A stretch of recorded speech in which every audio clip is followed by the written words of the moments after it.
আসবার কালে আসলাম একা, যাইবার কালে যাব একা। বাঁচার ইচ্ছা ছিল অনেক বছর, তবে নিয়তির খাতায় লেখা ভিন্ন গল্প। বলছি ঢালিউডের জনপ্রিয় অভিনেতা সৈয়দ আসলাম তালুকদার মান্নার কথা। ভক্তদের কাছে যিনি মান্না হিসেবেই পরিচিত। আজই কিংবদন্তির 18তম প্রয়াণ দিবস। 2008 সালের 17 ফেব্রুয়ারি, সেদিনের সকালটা যেন হঠাৎ করেই থমকে যায়। হৃদরোগে আক্রান্ত হয়ে পৃথিবীর মায়া ত্যাগ করেন নায়ক মান্না। গ্রাম থেকে শহর সর্বত্র নেমে আসে শোকের ছায়া। 1964 সালে টাঙ্গাইলে জন্ম নেয়া মান্না নতুন মুখের সন্ধানে কার্যক্রমের মাধ্যমে চলচ্চিত্রে আসেন 1984 সালে।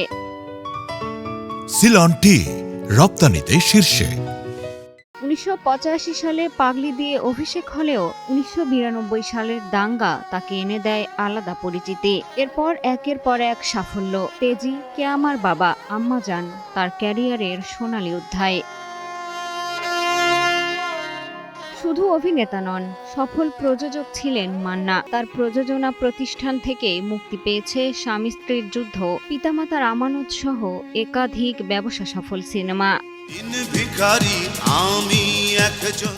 আসবার কালে আসলাম একা, মনের সাথে যুদ্ধ সিনেমার এই গান আজও ভেজায় মান্না ভক্তদের চোখ। প্রয়াণ দিবসে কিংবদন্তি অভিনেতাকে স্মরণ করছে অনুরাগীরা। মান্না বাঁচতে চেয়েছিলেন অনেক দিন, সময় তাকে থামিয়ে দিলেও মানুষের হৃদয়ে তিনি অমলিন।